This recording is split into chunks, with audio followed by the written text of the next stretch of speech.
Hi, Lim here. I wanted to kick off the new year with my new Watercolor Palette review series. I'm beginning with Paul Rubens. I purchased this palette from Amazon for about $65.69. Paul Rubens really does a nice job with packaging, and the box is nice and sturdy and can be reused. And as you can see, it is a tin palette that is covered inside a wonderful chamois cloth with the company logo. Since this is the 48 color tin set, it is rather large, but that means it has great space for mixing colors, so I think it's fine. It has both a little pamphlet on the company and its colors, which you can see here,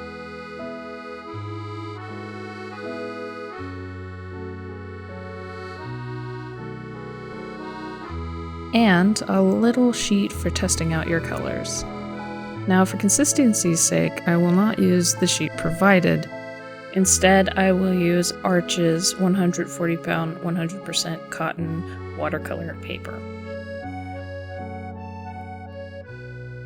Now, I just want to say, I did not know how this type of palette works.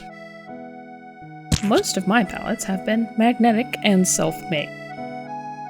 So there was a little bit of a learning curve for me, and I hope you'll bear with me as I struggle through opening this palette. I am not particularly worried about the light fastness. I have not included the information. However, the information is available in the leaflet, on Amazon, and I believe on their website. Please check the description for links I will provide down below. Now, as you can see, Paul Rubens' brand chooses to put a sort of sticker over the top of the half pans. Now, with other types of half pans, this might be a problem, as they tend to be sticky. But for this particular one, they're nice and dry. I didn't find any problem with the paper sticking to the pigments. I will ask that you remember that I'm not coming at watercolor painting as a traditional artist. I am actually a digital artist who likes the look and effect of traditional medium, watercolor, and prefers to scan it in to use it for things like stickers and digital artwork. I'm not really that interested in preserving the originals for a lifetime plus. So I want to know, once it dries, will I be able to have the color I want when I want it? Do the paints give me the effects I want? Are the colors bright enough that when I scan them in, are they going to lose some of their vibrancy? Do they even scan in?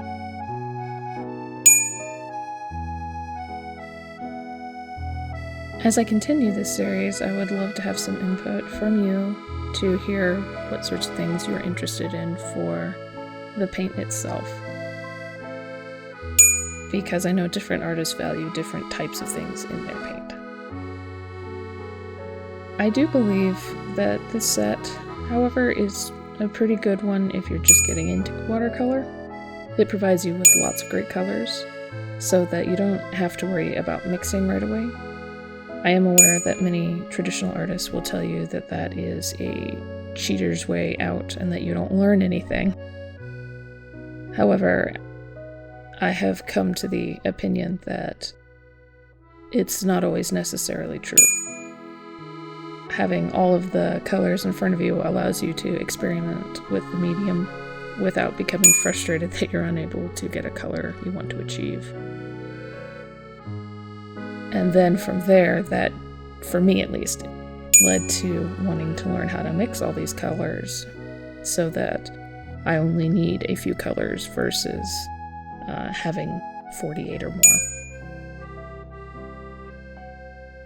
For palettes like this, which are rather large, I don't intend to make a mixing chart on video. I am very aware that it takes a little while to watch unwrapping all these different half pans. And I felt like it was more important that you know what pigment it is and whether or not it was transparent. For future videos, I would love to know what sorts of tests you would like me to perform with these pigments, so that you can see the range of what they're able to do. For ideas about the types of tests that can be performed with these sorts of pigments, I would suggest looking at Dr. Oto Kano's work. She's a YouTuber here on, YouTube, that deals a lot with watercolor, and she makes her own watercolor, and she's just amazing, quite frankly. I really enjoy her videos and how methodic and scientific the way she approaches it, so that you can compare each pigment that you are considering purchasing across the board. And I think maybe some of the tests in the future for things like these Paul Rubens half pans would be really neat to see.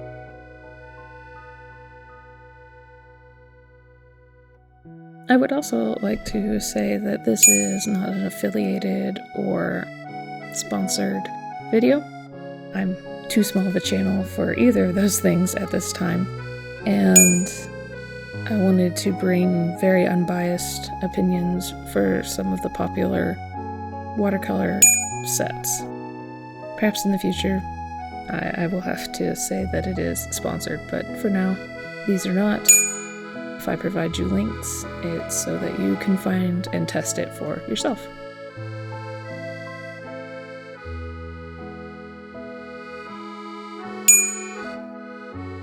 I believe that in the future I will also include maybe a very simple primary mixing circle, kind of just to show basic how paints interact with each other if they're larger sets, because this just wasn't, like I said before, this isn't practical to show a full mixing chart.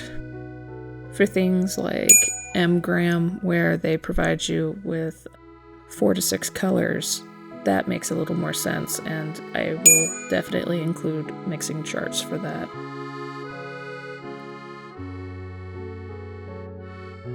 Some of the things that drew me to this palette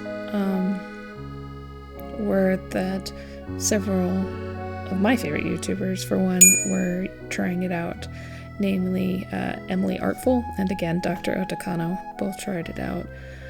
And I completely agree with EmilyArtful that it's pink, it's beautiful, I must try it. My favorite color may be green, but I definitely wanted to try this one out.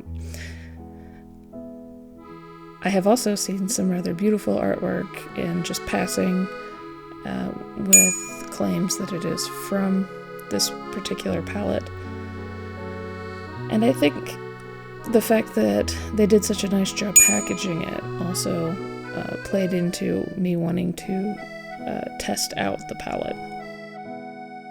Some of the things that have kept me kind of in love with it since then are the pigments are fantastically brilliant, and B, I really appreciate the large area for mixing. When you work with small magnetic palettes, you kind of don't have a lot of space to mix, and so you're kind of precious about your mixing space. Here you have a lot of open space to sort of dabble, so to speak. Now, as we finish up opening up the rest of these little colors, they're not the most exciting here at the end.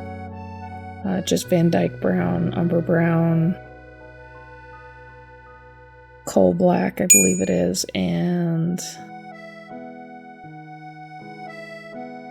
Ivory Black. So they're not the most exciting, but they're fantastic neutrals to have, all of which can be watered down reasonably, in my opinion, to be fairly nice, more transparent colors. They're not really fully opaque when you use them, which was nice. They can be, though. So here we are at the end of the palette. And now I'm going to, for your viewing pleasure, just paint some little swatches under the labels. I chose to keep the labels because they were in Chinese, and I kind of have a fascination with Oriental writing in general, as I think it's rather beautiful. And I decided to swatch just underneath them. I do not think I will do this for all my upcoming videos, but I think for this one, it'll be unique. But as you can see, the colors re-wet really nicely when I just put a little water on my brush and pulled them up. And then they went down very nice. And what I'm testing is I put the initial swab of pigment and water down, and then I pick up more water and try to dilute it on either side to sort of show its ability to become more transparent and flow. I have experienced watercolors in the past that were kind of chalky and immovable, so to speak. So I always want to sort of see how they flow on the paper. Oh, I forgot to mention that this is a book that I made. This is my handmade booking with the Arches watercolor paper. So yeah, you won't find a book quite this big for a reasonable price, in my opinion. Anything that is not 100 pages and is $50 is too much money.